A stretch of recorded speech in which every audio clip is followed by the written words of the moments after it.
పాలిమర్లో 220 June 30 పరవాడలో benzene gas leak అయ్యి ఇద్దరు చనిపోవడం, 220 జూలై 13 పరవాడ జేఎన్పిసిసిలో అగ్ని ప్రమాదం ఒకరు చనిపోవడం, అదే మరి 2020 ఆగస్టు 1 హిందుస్థాన్ షిప్ యార్డ్లో 11 మంది, 21 సెప్టెంబర్ 21 అభిజిత్ పెర్రోస్లో గ్యాస్ లీక్, 21 డిసెంబర్ 29 రామ్కే ఫార్మాసిటీలో టాక్సిక్ గ్యాస్ లీక్ అయ్యి ఇద్దరు చనిపోవడం, 21 డిసెంబర్ 25 పరవాడ ఫార్మా కంపెనీలో గ్యాస్ లీక్ అయ్యి ఇద్దరు చనిపోవడం. ఇలాంటివి కంటిన్యూగా మీరు చూస్తే ఎవ్రీ 3 నెలలకు ఒకసారి యాక్సిడెంట్ జరుగుతున్నాయి. దానిపైన ఇచ్చిన కమిటీ కూడా ఎల్జీ పాలిమర్స్ అయిన తర్వాత కమిటీ వేయడం, దానిపైన ఆ కమిటీ వేశారు కానీ యాక్షన్స్ అన్నీ నామమాత్రంగా ఒక జీవో ఇష్యూ చేసి వదిలేయడం, అంటే నిరంతరం జరుగుతూ ఉంటే దీన్ని ఫుల్ స్టాప్ పెట్టలేకపోయారు. ఇప్పుడు ఎట్టి పరిస్థితుల్లో ఫుల్ స్టాప్ పెడతాం. ఆల్ ఇండస్ట్రీస్ చెప్తున్నా నేను క్లియర్గా, you must have a SOP. చాలా క్లియర్గా మీరు రెడ్ జోన్ ఇండస్ట్రీస్ అన్ని ఫోకస్ చేయాల్సిన బాధ్యత మీ మీద ఉంది. ఒకసారి రివ్యూ చేసుకోండి మీరు మీ ప్రొసీజర్స్ అన్నీ. వన్స్ మీరు రివ్యూ చేసుకున్న తర్వాత ఇలాంటి సంఘటనలు పునరావృతం కాకుండా చేసే బాధ్యత మీది. ఆల్ ఇండస్ట్రీస్లో ఉండాలి.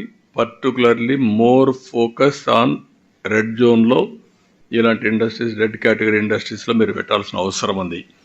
రెండోది మా డిపార్ట్మెంట్ కూడా నేను ఈ రిపోర్ట్ వస్తానే, రిపోర్ట్ రావడం ఒక యాంగిల్, డిపార్ట్మెంట్ కూడా ఒక ఎక్సర్సైజ్ చేయాలి. There is a data. 5 సంవత్సరాల్లో రాష్ట్రంలో ఎన్ని యాక్సిడెంట్లు అయినాయి, ఎక్కడెక్కడ ఫెయిల్ అయ్యాం, ఎంతమంది చనిపోయారు, అవన్నీ ఏ విధంగా స్ట్రీమ్ లైన్ చేస్తాం, డిపార్ట్మెంట్ రివ్యూస్ కూడా ఏ విధంగా చేస్తున్నాం.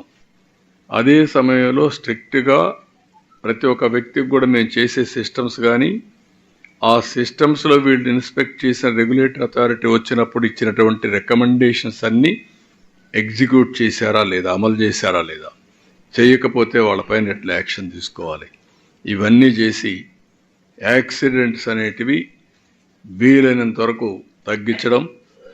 జీరో అనేది వీలు కాదు కానీ వీలైనంత వరకు తగ్గించడానికి అన్ని ప్రయత్నాలు చేస్తాం.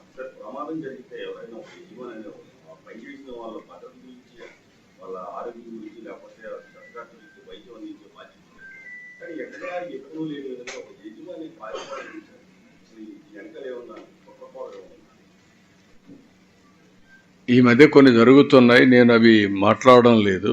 కుట్ర ఉందా లేదా అని కూడా, ఎందుకంటే గుడ్డగాల్చి ముఖాన్ని పారేసి తుడుచుకోమంటున్నారు.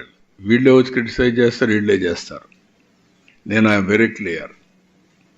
లా అండ్ ఆర్డర్ మెయింటైన్ చేయడంలో ఎప్పుడు కూడా తెలుగుదేశం కానీ ఇప్పుడుండే ఎన్డీఏ కానీ వెనుకపోయే సమస్య ఉండదు.